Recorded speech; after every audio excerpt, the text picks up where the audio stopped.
Previously on the Adventure Zone.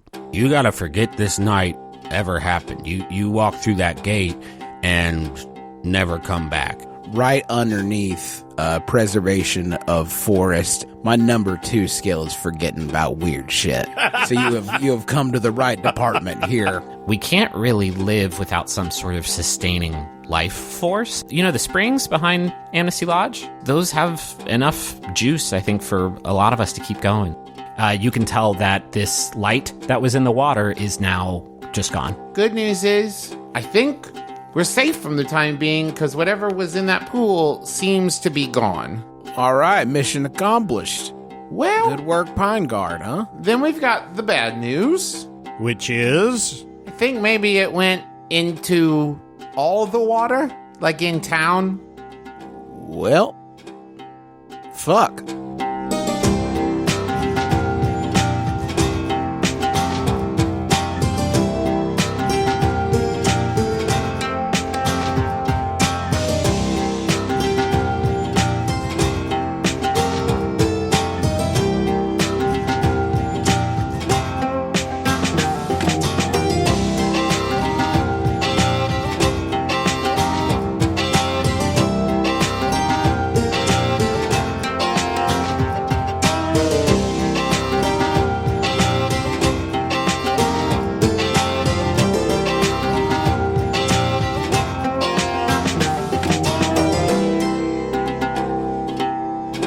Y'all know Anthony Bourdain came to West Virginia for an episode of his show.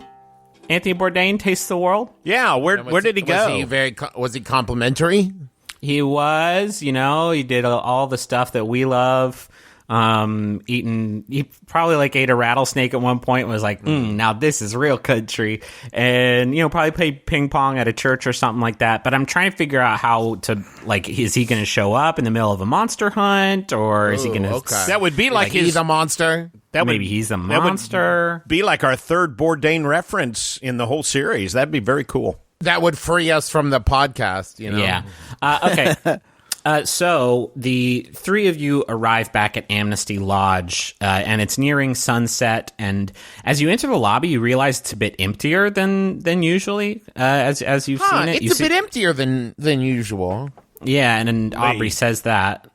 And then you see Barclay through the kitchen window. He's doing some dishes. Danny is sitting in a recliner by the front window, and she's reading a lamplighter. And both of them seem slightly on edge, and it only takes a few moments to figure out why, as Agent Stern enters the lobby from the doors leading out to the hot springs behind the lodge, and he's wearing slippers and a robe, and he looks so refreshed and just happy as a clam, and he says, "Ned, Aubrey, Duck, I can't thank you enough for helping me find this place. I didn't really know what to expect during my stay here in Kepler, but these accommodations are fantastic. And I must have lucked out, too, because my room doesn't appear to have any bed bugs at all." Well, they can be small. They're real small around these parts. So you think they could... I guess I'll do an extra sweep. Thanks for the heads up. I didn't know you grew bed bugs extra small here in Kepler. It's for your convenience. I actually just got out of the hot springs where I had the most lovely conversation with a man named Jake Cool Ice. He is a delight. Yeah, he's all right. Cool Ice in the hot springs, huh? I love it. That's a day right there. Man, that's a day. Yeah, it's quite a name. Ned, I was hoping to come by in the morning to see the full Bigfoot video. Would that work for you? Oh, I'm speaking to the Junior Chamber of Commerce at their breakfast meeting tomorrow. Maybe later in the day, perhaps? I'll find you. We'll figure something out. Sure. You all have a great evening, he says, and he goes to retire to his room. And Barclay enters the lobby from the kitchen, and he's drying his hands with a rag, and he says, okay, so how did the investigation go? Hold on. And Aubrey, makes sure that the agent is gone. Yeah? He's gone. Well, to answer that question, Barclay, Barclay, how are you? You've been here a couple months. It's weird that you... No, that's my nickname for Barclay. Oh, cute. Barclay. Because he's... I got nothing. Barclay, not great, honestly. No, We won, right? Well, I think in the effort of making this not a extended in fiction repeat of what happened in the last episode, I thought it would be a good time to talk about what you all actually learned about the monster about the abomination during your encounter with it. it's Alex Mack. One. It's not that. It is Alex Mack. It's a puddle. It's a living puddle. Shape-shifting. Yes. That's Alex Mack, dude. It has the ability to self-replicate, I guess you could say, or like change its mass, but it does seem to be vulnerable to weapon attacks, right? Like we did seem to damage it by attacking it, right? This is the thing that I'm trying to figure out. Is the creature the water, or is the creature using the water? There was the light in the water that Aubrey, you could see, and Ned could see when he got very, very close to it. When viewed from outside, the light in the water is invisible and seemed to only be controlling the water that it was connected to. So to Justin's question, are we hurting it with weapons attacks, or are we just separating it from the water it's controlling with weapon attacks? I think you lay all that out to Barclay, and he, especially when you mention the light, he kind of perks up and he says, okay, actually, I know what I said, but that kind of rings a bell. Let's retire to the privacy of Mama's office. I think I might have something. And he walks you into Mama's office, and her office has changed in her absence. It's much, much neater and more orderly than the last time you were in here. The maps and books that were once scattered all around the table and her desk have been organized into neat piles. There's no dishes laying all about. You get the distinct impression that Barclay has been wanting to clean this room for a very long time and finally got the opportunity to do so. And he walks over to a chest in front of Mama's desk and reaches in, and he withdraws an old Macintosh power book.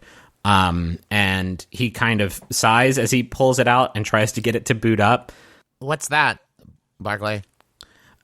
He says, as he's waiting for this thing to turn on, he says, okay, so let me be clear. This isn't one of those kids react videos. I know that's a computer. What's a computer? Sure. All right. What's a computer?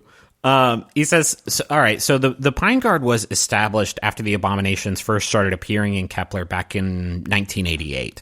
And some concerned citizens around town found out about the monsters and about Sylvain, and they took it upon themselves to start fighting back in secret. And their ranks have fluctuated since those days. Folks, died fighting the abominations. Some packed up and left town. Mama's been with him from the start, but she was trying to fight him alone for such a long time before she found me a few years ago. This computer used to belong to a dude named Thacker. He was with the Pine Guard from the start, too. He kept notes on everything they ever fought. In this, the oldest functioning computer on this fucking planet. And he, kind of slaps his palm against it, waiting for it to start. And he says, about 6 years ago, Thacker took off in the middle of the night without a word to anyone. And he kind of sighs, and he looks around the office, and he says, there's a lot of that going around these days.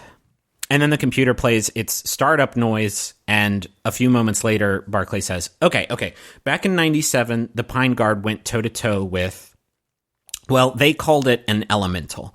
It lived in fire and smoke. It could control it. It could move through it, and it took them, holy shit, it took them burning a whole mine out just to take it down.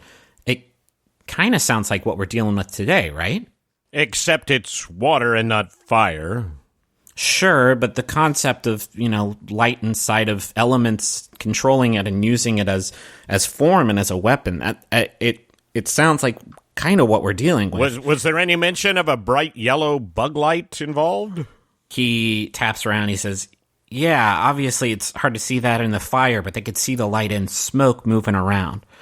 And it only controlled fire. Is that correct? Yeah, that's what this says. It didn't move to Earth or Heart. No, it didn't. It didn't move to Heart. That would be a wild monster, though. Somebody who could get inside a love. I just want to make sure we don't have to fight. I don't want to fight Captain Planet, and I just want to make sure. If we ever fight a monster that can control the power of Heart, we're all fucked because that is the most powerful element imaginable. Obviously, that was the only one that had an animal friend.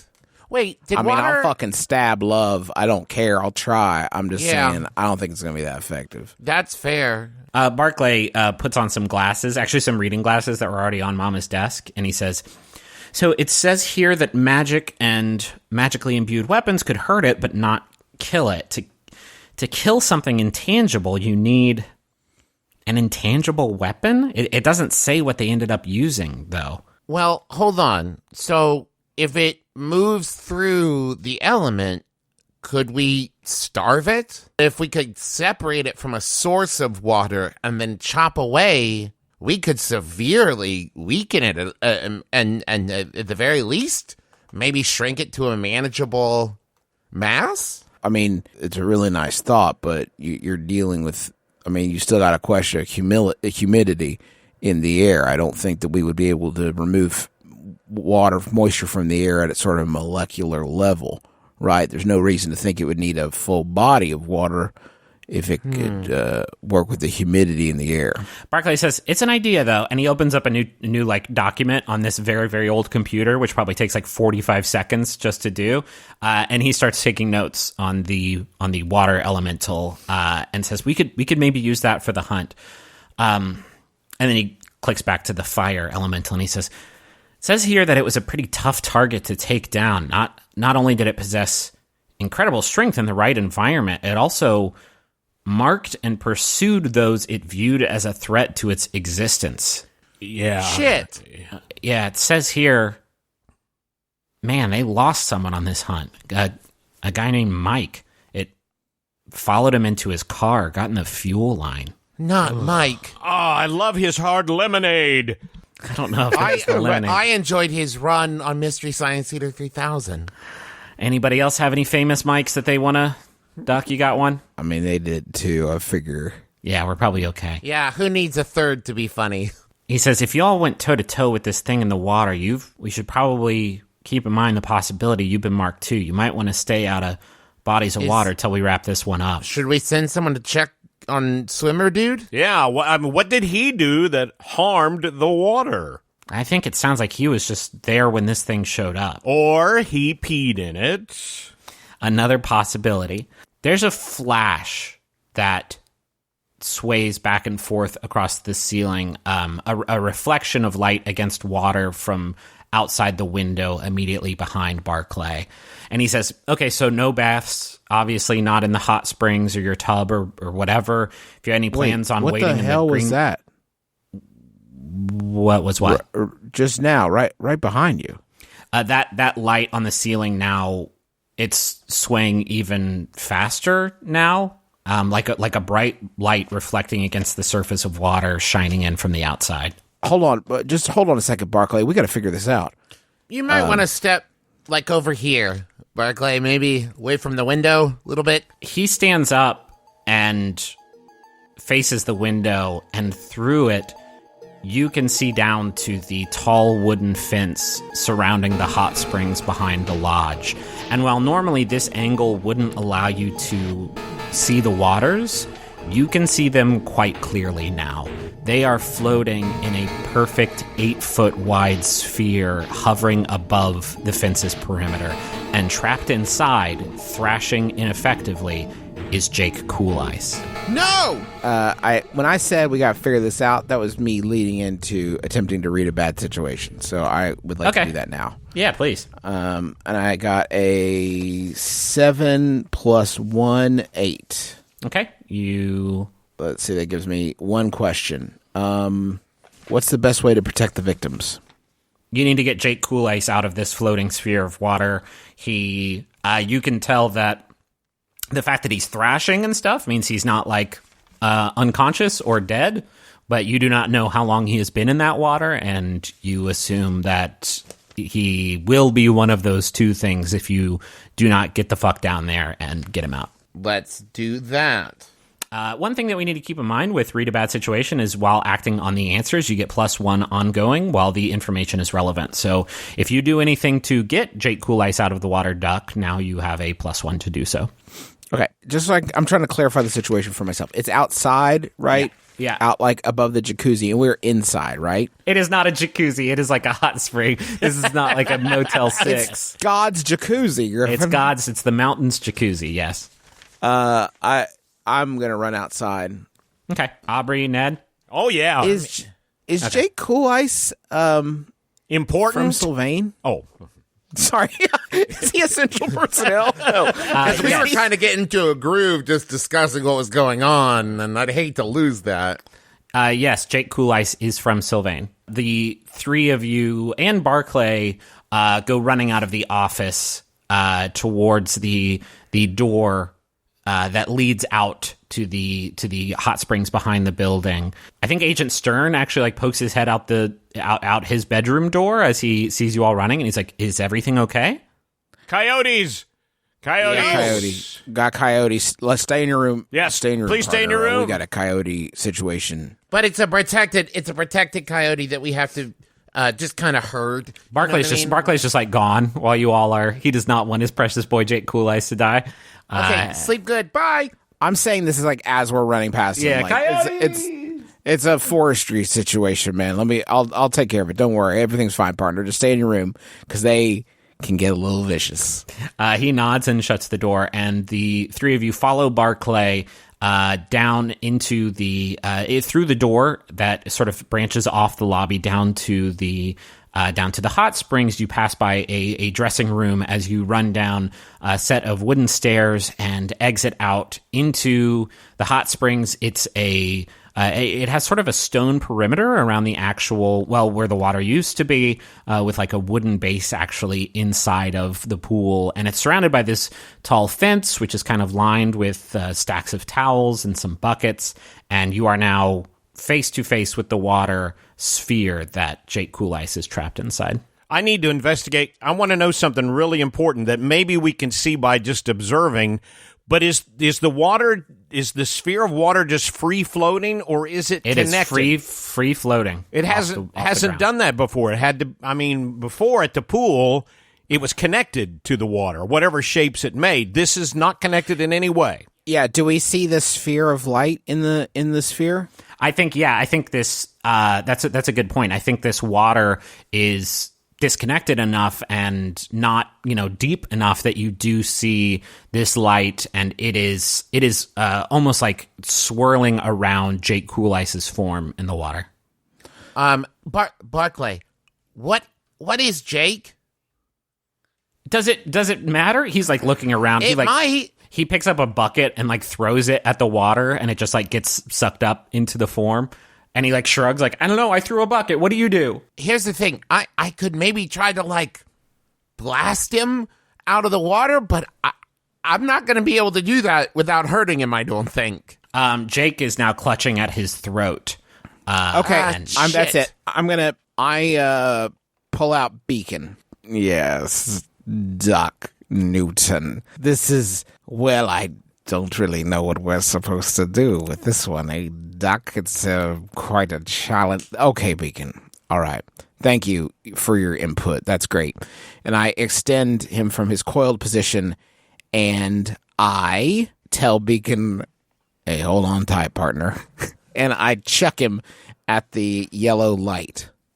Okay. I think this is going to be a kick some ass roll. My main goal is to protect someone. I'm trying to distract, basically. I don't intend on trying to damage the thing, but I'm trying to protect Jake Cool Ice with this move. So even if it's not a direct hit or whatever, I'm trying to draw the heat, basically. Okay, how about this? Then it would be a protect someone roll, right? Right. That's since what I was not intending to actually hurt it. So go ahead and roll plus tough. Okay, that is 7 plus 2, so 9 on that. Okay, plus 1 because I'm acting under pressure. Good. Pressure. Okay, yes. So you protect them. Okay, no, not acting under pressure. Acting on my read a bad situation roll. Right. So on your protect someone on a 10 plus, you protect them. Okay. but you suffer some or all of the harm they were going to get. So on a 10 plus, you get to choose an extra effect. You either suffer little harm, -1 harm. All impending danger is now focused on you. You inflict harm on the enemy, or you hold the enemy back. On your read of it, would you hold the enemy back, pull him off of Jake, like in this particular situation? Yeah, I think here's how we could, because I don't know how to do it. Like, you free him by just like hitting him with a sword, and you knock Jake Cool Ice out of the water as you launch a sword in his direction. Here's what I think happens. I think the water fluctuates as this magically imbued sword like jabs into it. And you get this thing pretty close to the yellow light, close enough that you don't actually hit Jake Cool Ice with your very good roll. And I think as a result, Jake Cool Ice kind of like unnaturally just like falls out of the water and lands on the wooden floor of the hot spring, and the water like shifts in the air, and it like moves around you and then closes and sucks you into the center of it now. And now you are floating inside of this 8-foot sphere. So Duck is extra tough, right? He has armor, and what you have to keep in mind about armor in this game is it works in fiction like everything else. So, like, if he gets pounded by a big bear, that his armor is going to help him out there. If he starts drowning or is crushed by, a supernatural weight of water, or is burned by a magic fire spell or something like that, Go on. Armor won't help him. Oh. Okay. And Ned, while Duck was doing that, Ned has been knotting towels together, and he has tied one end of it to one of the deck chairs sitting around the hot spring area. Okay. I want to take one of these chairs with the towels tied to it and throw the chair as hard as I can towards Duck. Yeah, I don't even think you need to roll for that. And I think because you saw Barclay throw a bucket into the water and saw it just got absorbed, that that is exactly what happens here. And that is what happens. The deck chair goes into the water and gets sucked into its form, and is now floating next to Duck. Now, if you want to try to use this to retrieve Duck from the water, I think you'll have to roll Act Under Pressure or something like that. That's what I want to do. Okay, why don't you go ahead and roll Act Under Pressure then? 7 + 1 for cool, so that's an 8. Okay, as you do this, the deck chair goes into the water, and you see Duck kind of recognize what you're doing. As you are trying to achieve this, and you are, gripping on tight to the towels, you see a few almost like wire-like tendrils, these like gnarly looking tendrils, like 6 of them reach out of the water in your direction. And if you, hold put and try to pull Duck out of the water, these things are going to whip at you. Do you move and compromise your rescue mission, or do you take the hit? Ooh. Well, that changes things. Yeah, I'm not sure Ned is as dedicated to old Duck as he is to, not getting pierced by water needles. So that's the thing, man. Reflexes. Yeah. Reflexes are hard to shake. In the moment, you want to do the right thing, but in the heat, save your old buddy, Duck. Heat of the moment. So, you're a good man, Duck. I know you can figure this out. And then it gets out of the way. All right, I like that. I think your fight or flight response kicks in, and you roll out of the way as these 6 tendrils like stab. You describe them as water needles, and I like that. They just like stab in your direction, and you roll out of the way and avoid the damage. But as you do, you let go of the towel chain that you built, and now, Duck, you are holding on to this patio chair inside of the water, and the towels connected to it are just kind of like hanging down from the sphere. And Ned, you are safe from this danger. Aubrey, what do you do? Close call. Aubrey is going to hope and pray that Duck's toughness wins out as she blasts that sphere with some fire. Interesting. Okay. Well, so I'm trying to be really controlled. I looked this up.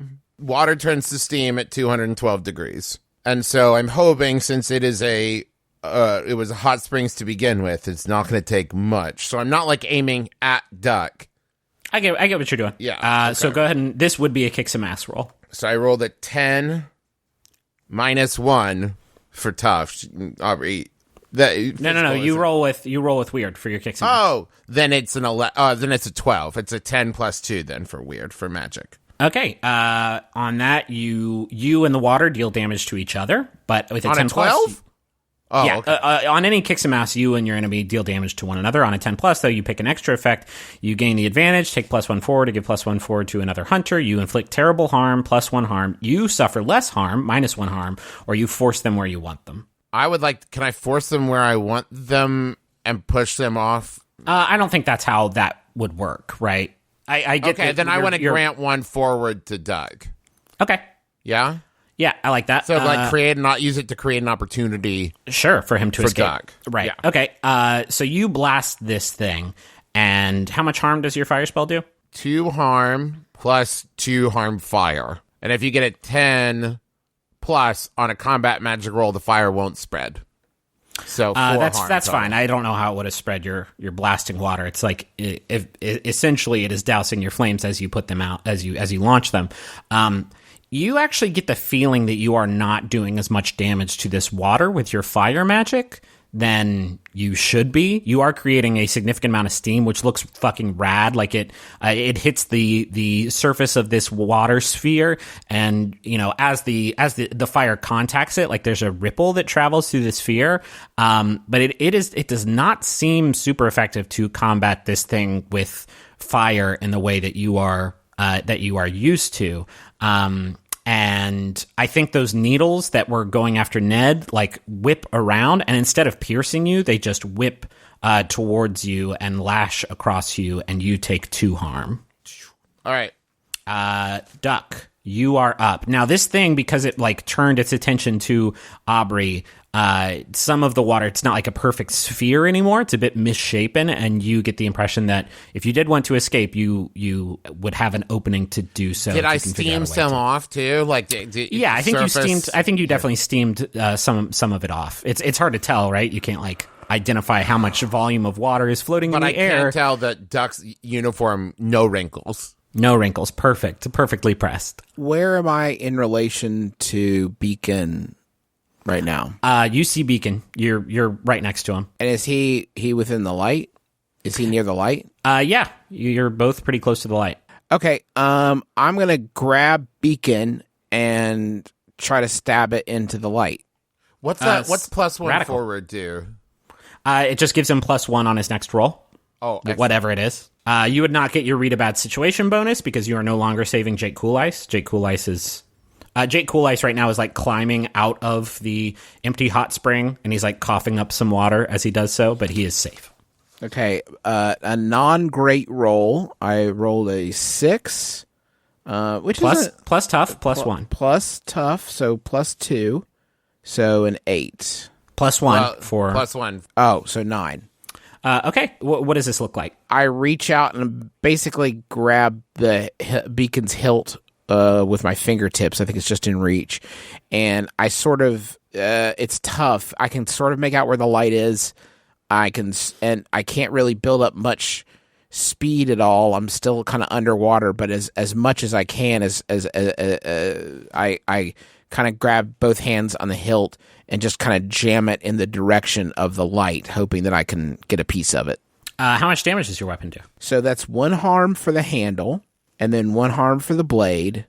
So I guess 2. And your weapon has the magic tag, so it does magic damage. So you and it's an area tag, so I don't know if that assists me that's in for this if you're case, fighting but- multiple things. Right, You okay. stab this thing forward into the light, and as you do so, the light you're right up against it, so you can see it pretty clearly. It spasms in a strange way. I think actually the whole this is great. Ned and Aubrey, you actually see all the water kind of spasm outward, and the sphere actually goes up in the air another few feet, and it forms this weird abstract shape in the air, almost like this thing is losing control a little bit.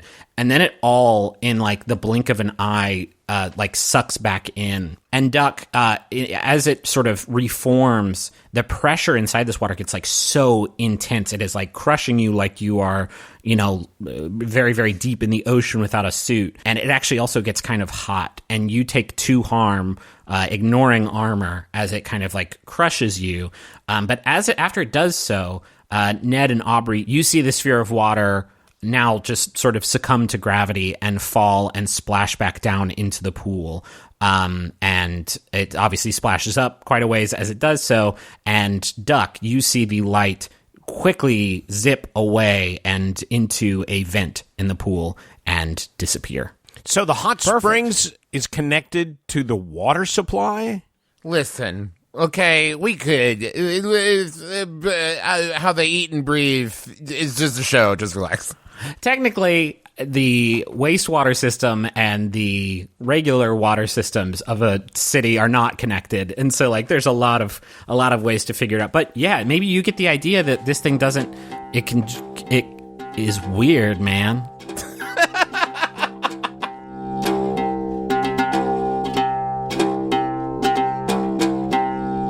Hey everybody, this is Griffin McElroy, your Dungeon Master, your best friend, and your thirsty boy. I'm very thirsty when we're recording this, and that's okay because I'm here to quench my thirst with the friendship of my brothers who are also here. Hi. Hello.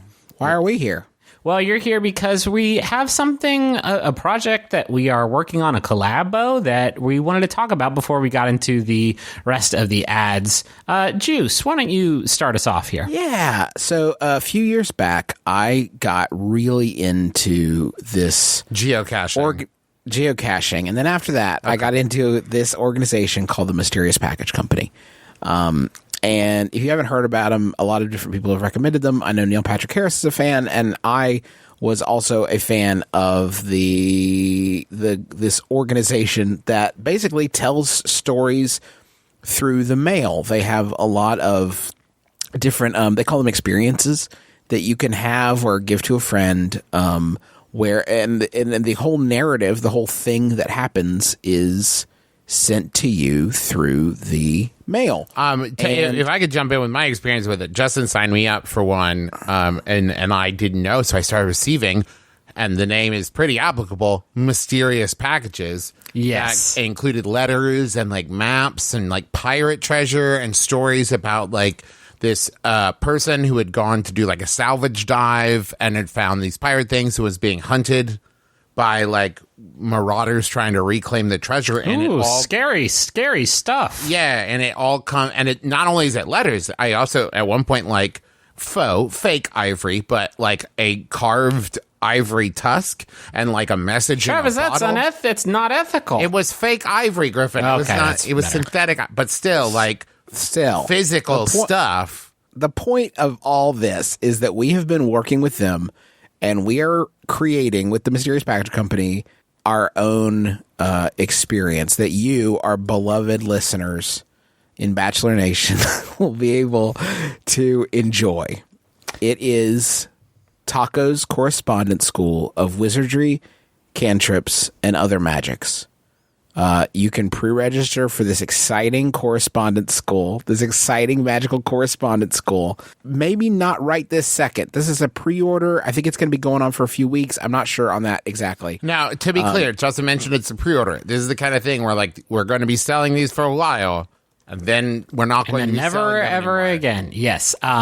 So this is going to be like a standalone side story that it tells if you are you don't want to or aren't able to pay for it and sign yourself up or a friend up for the box. It's fine. You are not missing out on some huge chunk of the balanced lore.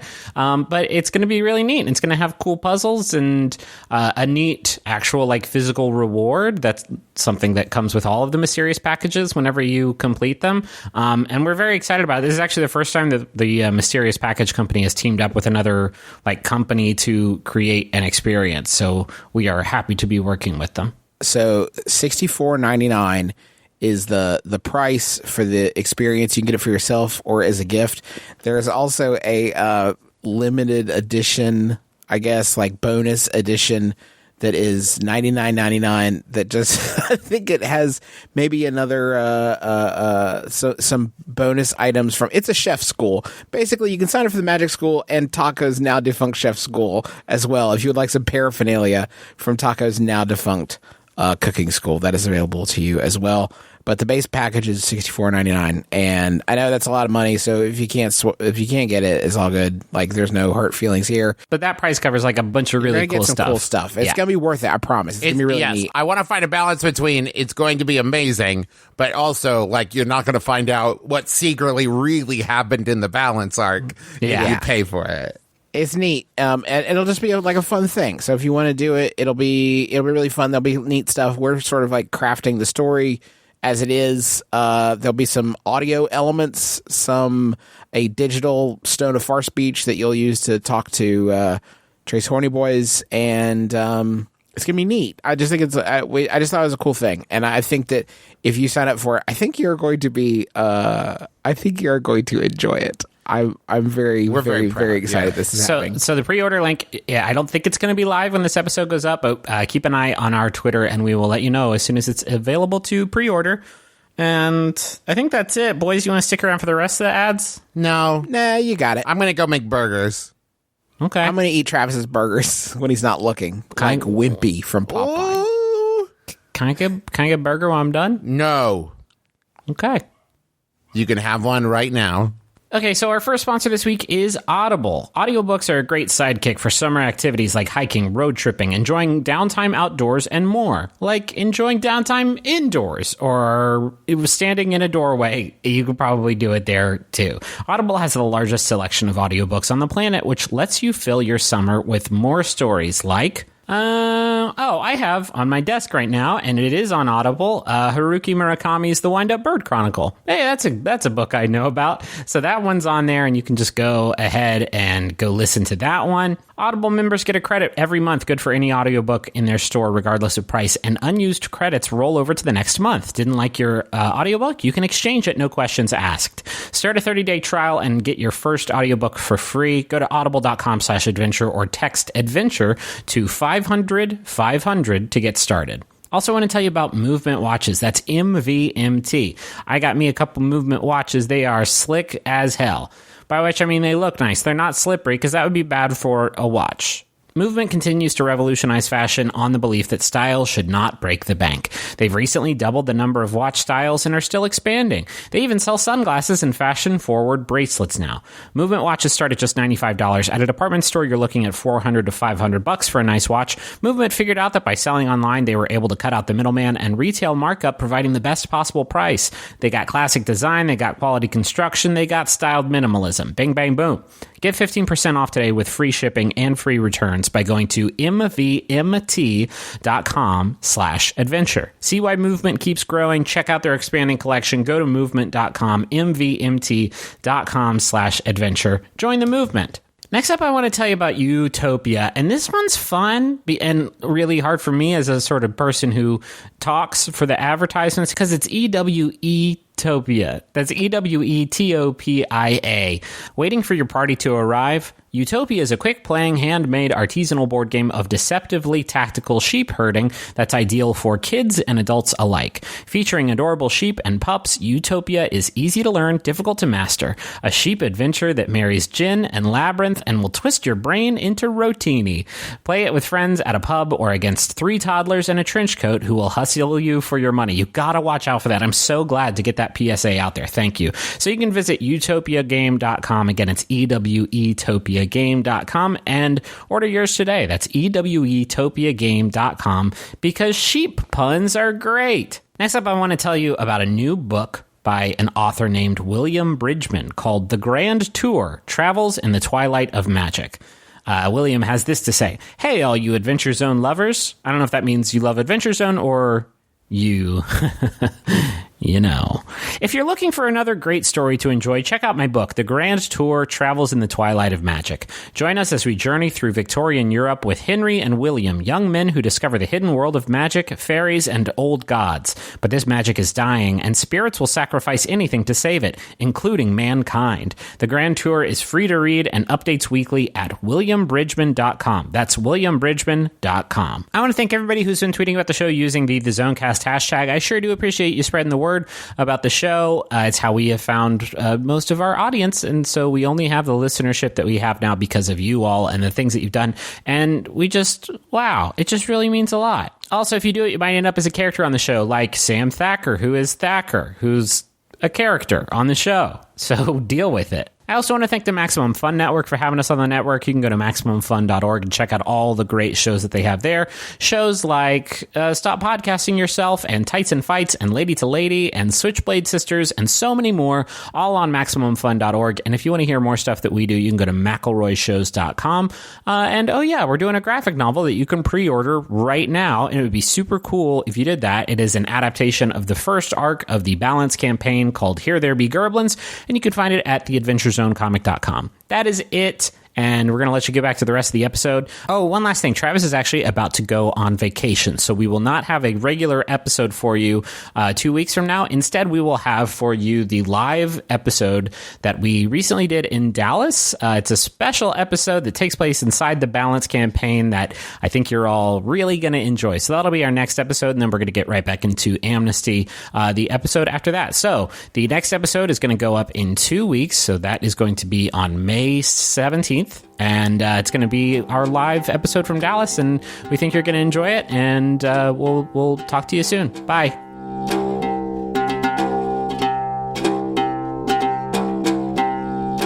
Duck pokes his head out of the water, and he kind of like puts two fists sort of limply up in the air and says, da da da da da da da.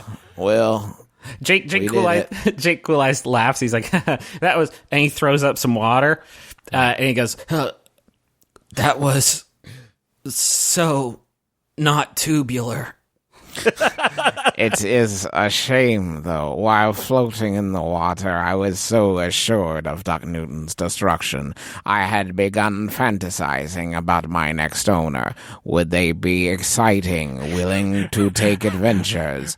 So many possibilities awaited me while I had a pleasant daydream in the water, but I was very happy to see you survive, Doc Newton. Duck's hat is floating on the water, and Ned sheepishly picks it up and hands it to Duck. Yeah, thanks, man. Listen, I get it. I do. I mean, I get it. And I guess it was, let me say this, you had a good idea. If it makes you feel any better, I wanted to save you, so my heart was in the right place, but my nerves apparently were not. You know what? It doesn't make me feel better. I'd say zero-sum sort of thing. It doesn't make me feel worse, but it's all right. Listen, the important thing is that thing is gone. Well, and Jake Cool Eyes. In my defense, I really overestimated the absorbency of the towels. I thought that was going to really do something. You thought, just so I'm clear, you thought you were going to maybe soak the monster up. Like the brawny paper towel. Yeah, that was kind of on the peripheral of my my idea. To be fair, the Brawny Paper Towels does advertise that, like, Niagara Falls sucks their head up. Yeah, you know what I mean? See? So I'm a victim of advertising. Ned, in hindsight, I'd like to withdraw me saying that you had a good idea. While this is happening, Aubrey is just, like, staring at her hands, and she says, I hit it as hard as I could. Yeah, me too. I didn't do hardly anything to it. I'll be honest with you all. I kind of imagined Duck Berries' magic sword in the light was something of an endgame. I didn't actually. I don't actually have a plan B beyond that. Barclay hands all of you some towels and says, "Dry ones, I hope." Yeah. Don't worry, they're not very absorbent. He says it seems like we have a lot of stuff to figure out. let's head back inside and figure out what comes next. But Yeah, so far, listen, I have like one box to check, and if it's not fire, Right. question mark. he says, yeah, we can figure that out too. But y'all, it knows where you live now. I gotta close down the hot springs until we slay this thing. And the folks here, they need the springs, like, to live. And so, not that this wasn't true before, but time's of the essence. It's a few moments later now. You're back in the office, drying off with these towels, making sure not to track water into the very clean lobby of Amnesty Lodge. And Barclay enters after the rest of you, and he is joined by a woman you've seen in the lobby several times now. She's always dressed very proper. She's almost always sitting at the piano. And as the two of them enter and shut the door behind them, she pulls a hairpin out of her hair, and as she does, she takes on a ghostly, translucent form, and she says, what does she sound like? Should I do British on this one? Yeah. Oh, yeah. Do it. She says, oh my goodness, what a relief. That's British? Oh my goodness, what a relief. That federal agent has been breathing down my neck all evening. Should I go full Cockney? Oh my goodness, what It a just relief. seems like when you went British, you just kind of got very airy. Yeah, I think British you went people more just like speak Downton. very airy. Yeah, go I'm not Eliza gonna- Doolittle. Eliza Doolittle. I'm not going to maintain British. I'm just going to do airy. Okay. And Barclay says, Moira, we need to get our hands on a magical, intangible weapon. And I don't know what that is, so I'm thinking it's our time our friends here met the Enchanter. And Moira laughs, and she says, yes, I suppose it was only a matter of time. Well, then we should hurry. The moon is large and lovely right now. We should be able to get you all to Sylvain without much trouble. Sick. Okay. Groovy. Is Moira a ghost? Yeah, it certainly seems that way. Yeah, she's a ghost. I don't know why I'm being cagey about it. Yeah, I do want you to picture like Aubrey running her hand through Moira just at least once, because that's what I would do. She says, okay, everybody gets one. Ned and Duck, do you want to get yours out of the way? No, or- I'm going to save mine for later. Aubrey can have mine. Okay, Aubrey. And you I do can- it again. Okay, that's it. Can you feel it? The idea of feeling is kind of weird. Close for your me. eyes and tell me if I'm doing it. Well, you already did. Okay. Okay, close your eyes. Did I do it? Yeah, you did it. Ah, I didn't. Okay, this is not a fun game for me.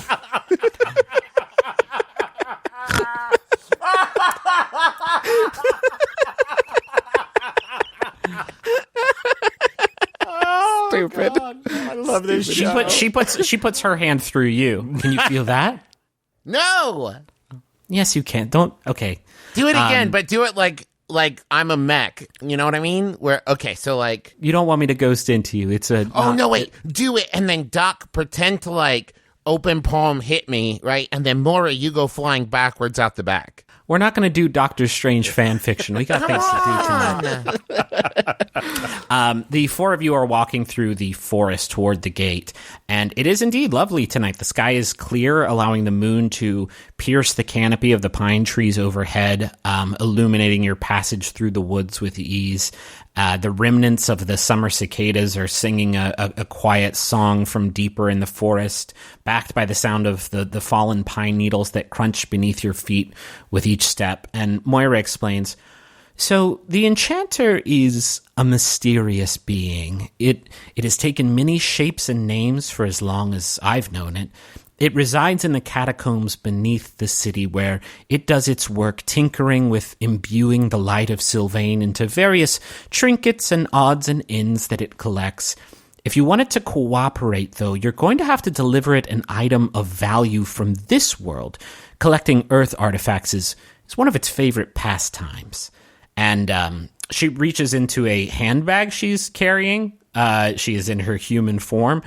She reaches into a handbag she's carrying, and she retrieves a set of pearl earrings, which she hands to Ned. And she says, I think these should suffice for what you all require. It is a crafty one, the Enchanter, but it remains straightforward in its business dealings. She says, I would take you directly to it if I could, but once exiled from Sylvain, we are never allowed to return. Just find your way into the catacombs and follow the sound of the wind. You'll get there. Do you eat? I do not require physical sustenance, just a dip in the hot springs every now and then to sort of refill my, I don't know, life force or whatever you want to call it. We But used could to you eat? And if you did, would it fall straight through? It would be weird. I honestly haven't tried since I took on this spectral form, but you seem intent to do some sort Were of... you born a ghost? No. When a citizen of Sylvain perishes in the presence of Sylvain's light, they don't die in the traditional sense. They're given a reprieve in these ghostly forms until they've decided that they've found the peace that they require before passing on for good. That's actually what makes living on this side such a distasteful prospect for those living in Sylvain. If we die over here, we are not granted that reprieve. And what kind of being were you before? I was a sylph. Much like Danny, I suppose. I know A your vampire. knowledge of her. If that's the way that you want to classify it, sure, a vampire. Okay. But we don't deal with labels so much. I would prefer not to. The four of you arrive at the clearing, and you find a familiar scene. Amidst a blanket of pine needles stands the archway, lit from above by the dazzling moonlight overhead. And Moira reaches into her handbag and retrieves a small compact mirror, which she catches the moonlight in and directs it towards the gate. And as she does so, the span of the archway is filled with white light. And she says, a moment, if you will, Aubrey. Yeah? I know you're searching for answers about the origins of the magic that dwells within you. If you have the time, you may find it prudent to inquire about your abilities while in Sylvain. It is a land rife with arcane energies. It is likely that someone over there might have some answers to your questions. Point of order, Duck. Didn't the goat-head fellow tell you that you could never set foot in Sylvain again? Ah, shit, that's true. Moira, why do you think that would have been? Obviously, I shouldn't say we anymore. The citizens of Sylvain have many reasons not to trust humankind. But if you all are members of the Pine Guard, the arrangement, I believe you'll find, has changed significantly. You all should be free to walk around there. As long as you have your patches, you all have your patches, right? Yep. Yeah. Yes. Ned, you sounded like you maybe don't have your patch? Well, I was wondering if I had had time to get my tattoo yet, but no, I've got my patch. A tattoo is a novel idea, but the patch itself is crafted from sylvan wool. There's a curse bestowed upon earthlings who enter our world, and having a garment crafted from any sort of sylvan fabric will protect you from it. So it's important you keep the patch on you as well. I do. I've got it on a scarf. Aubrey is just like bouncing to go through the big glowing doorway. Sure. Hey, listen, just as a warning, y'all. It's weird over there. Okay, bye. She runs through. Aubrey rushes in. Yeah. Yeah, I follow behind. Shit. All right. The three of you step through the gate. Ned, you last, and I think you see Moira giving you like a kind of condescending thumbs up, and that's the last thing you see as you step through. And for a moment, the three of you are all weightless in this bright white expanse. You feel wind whipping through you, almost as if you're falling through a long tunnel, and these rings of light are pulsating around you as you fly. And then the three of you step out of an identical gate and into another world, into Sylvain. You're standing in a large circular pavilion surrounded by large stone columns holding up a solid stone roof 20 feet overhead. And through the columns directly in front of you, you can see the city. And as you might expect, you've never really seen anything quite like it before. There's a long, dust-covered road that extends outward from this pavilion and serves as a main drag through the town, and it's lined with shops and restaurants with outdoor seating, all occupied by diners of shapes and sizes that you can't quite discern from a distance. And off the road to the east, the town scales up the side of a steep hill where these small, colorful cottages are piled on top of one another, leading up to the peak where a quaint-looking park sits.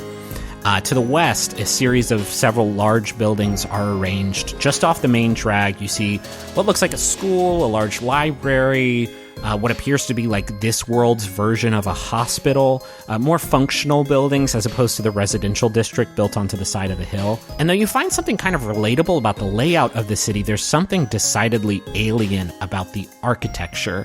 To put it succinctly, where most of our world's architecture is based around like clean angles and rectangular geometry, buildings in Sylvain are more round, not Seussian, but like with far more curves and far less uniformity than any city you've ever seen before. And so the main drag, it cuts across a bridge spanning a small river that cuts the town in half.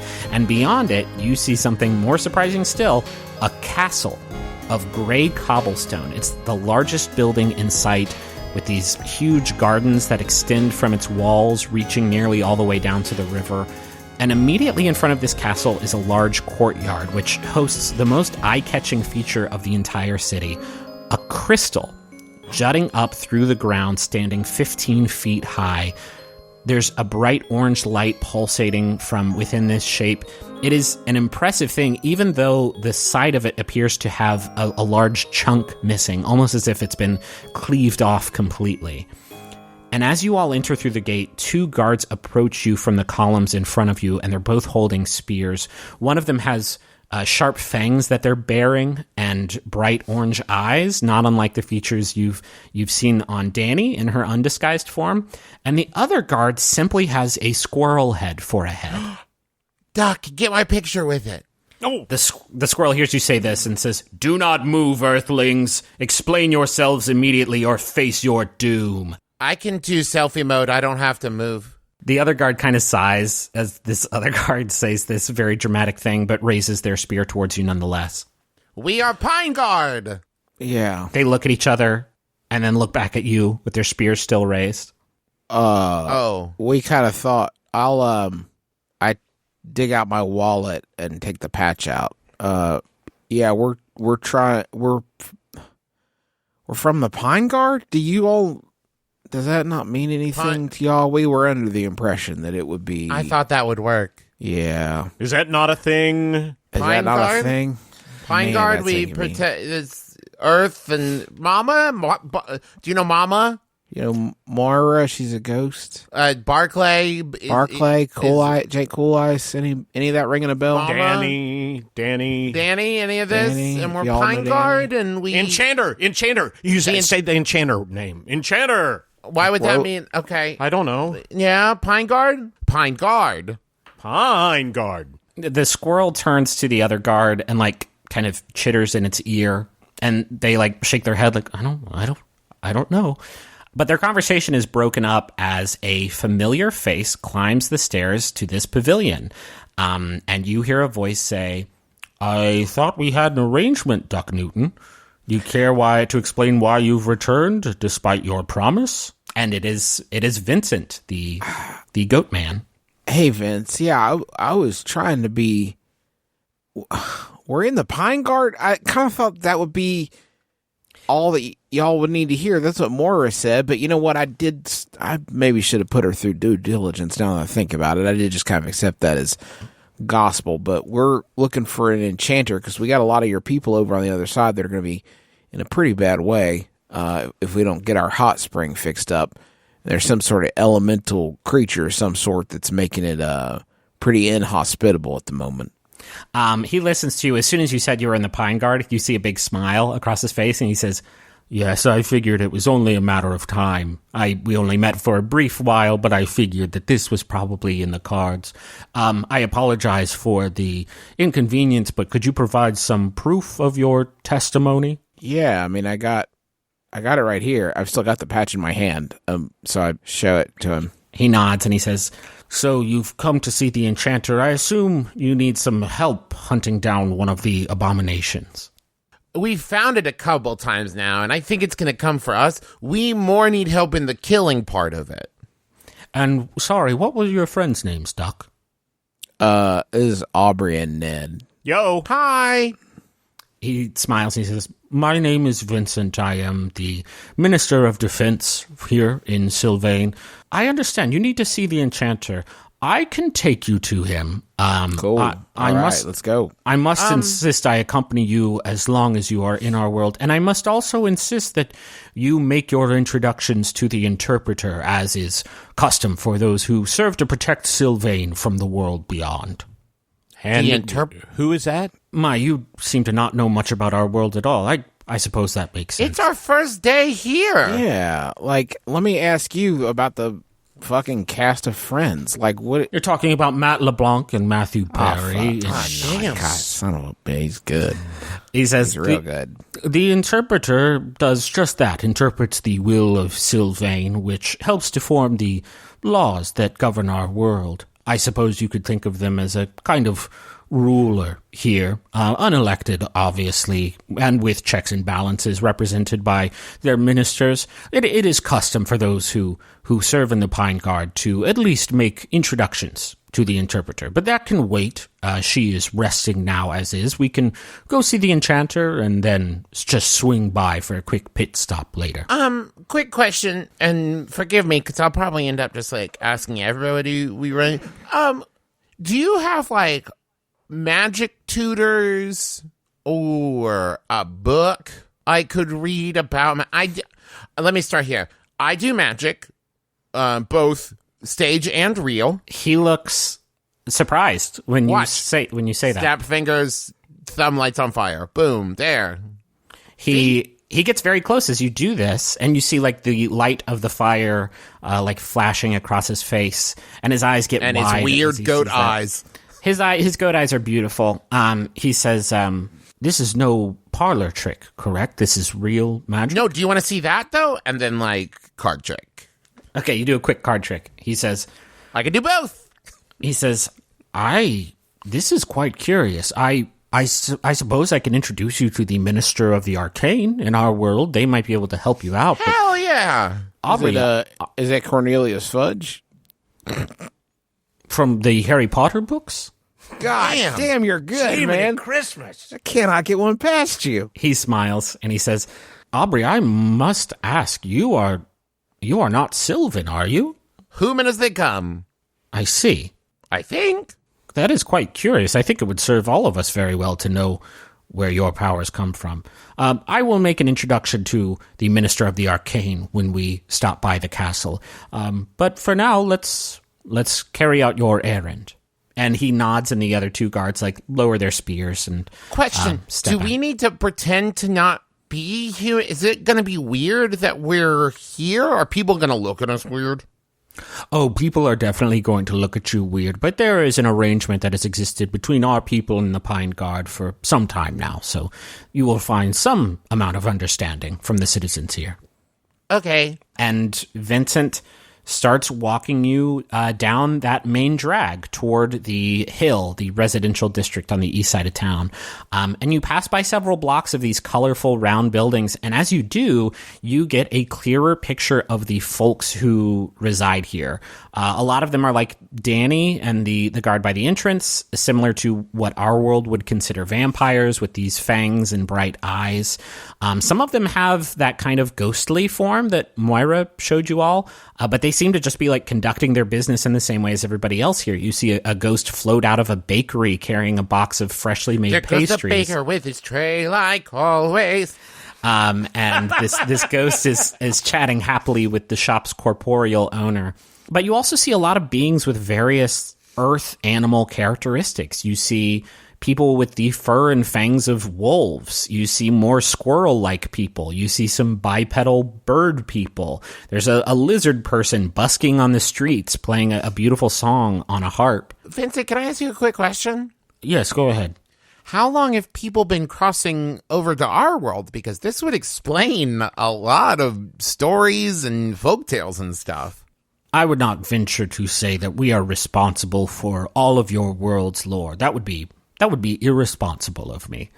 But we could probably trace some of the stories of your world to Sylvans who crossed over and, for whatever reason, made themselves known to the human population. Our worlds have been connected for centuries and centuries, so I would imagine that perhaps some of the stories of your world could be attributed to our people crossing over. But your people have been crossing over into our world for centuries too. And not just humans. Animals, too, have wandered through the gates. That's where I come from. As time passed, the light of Sylvain gave the animals who wandered into our world new forms and gave us a place in our society, which was a rocky transition at first, but now we're just as much valued citizens of this place as those who originated here.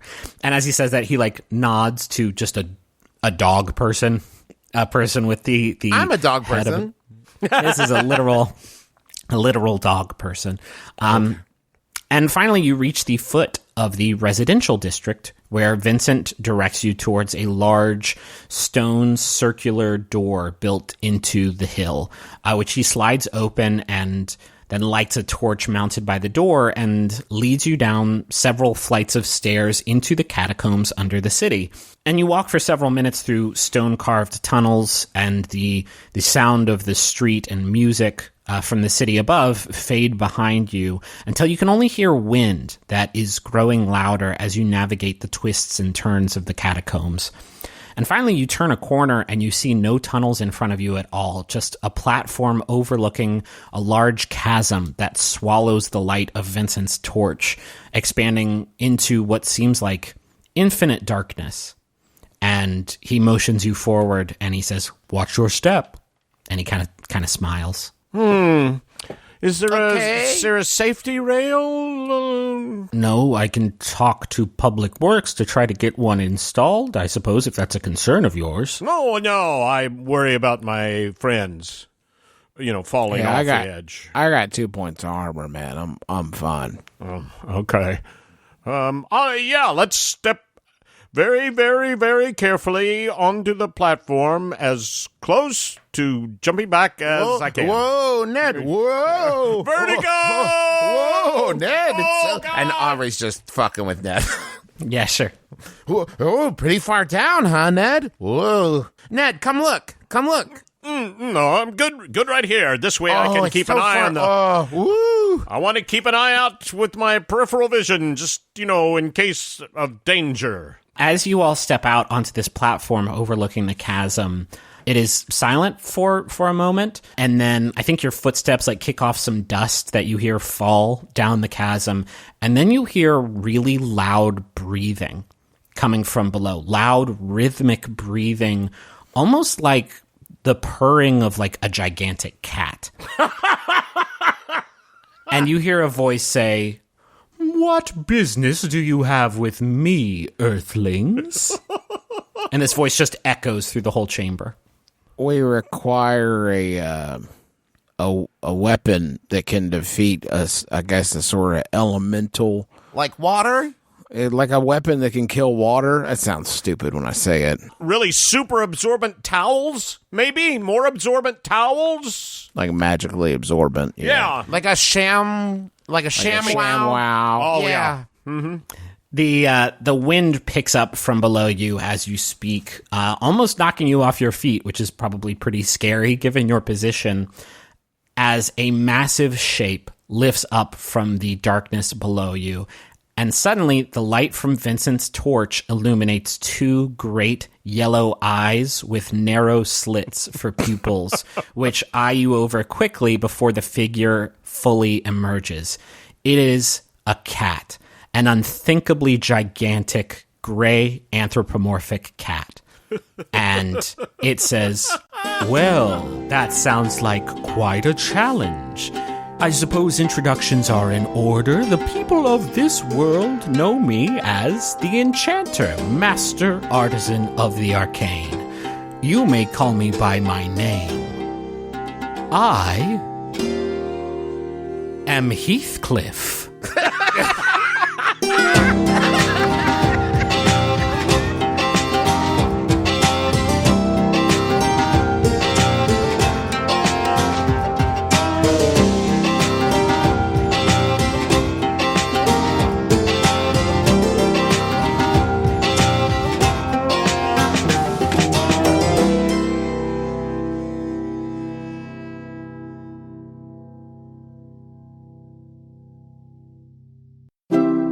MaximumFun.org. Comedy and culture. Artist-owned. Listener-supported. Hello, are you looking for a new comedy podcast? In which case, can I draw your attention to the Beef and Dairy Network podcast? It's a fictional industry podcast for the beef and dairy industries. It won Best Comedy at the 2017 British Podcast Awards, and it features wonderful guests such as Greg Davis. To my knowledge, it's the only cow circus that's ever existed in this country. In rural Russia, every small town has a cow circus. Josie Long. You should have a beef. Have a beef with them. I have a beef with you. I will have a beef with you. Come round my house and I'll have a beef with you. And Andy Daly. That virus never existed. There was never any such thing as a mad cow disease. That was all an illusion that Big Lamb came up with. That's the Beef and Dairy Network podcast. Find us at MaximumFun.org or wherever you get your podcasts from. And I would recommend starting at episode 1. Bye. Judge John Hodgman ruled in my favor. Judge John Hodgman ruled in my friend's favor. Judge John Hodgman ruled in my favor. I'm Judge John Hodgman. You're hearing the voices of real litigants, real people who have submitted disputes to my internet court at the Judge John Hodgman podcast. I hear their cases, I ask them questions, they're good ones, and then I tell them who's right and who's wrong. Thanks to Judge John Hodgman's ruling, my dad has been forced to retire one of the worst dad jokes of all time. Instead of cutting his own hair with a Flowbee, my husband has his hair cut professionally. I have to join a community theater group. And my wife has stopped bringing home wild animals. It's the Judge John Hodgman podcast. Find it every Wednesday at MaximumFun.org or wherever you download podcasts. Thanks, Judge John Hodgman.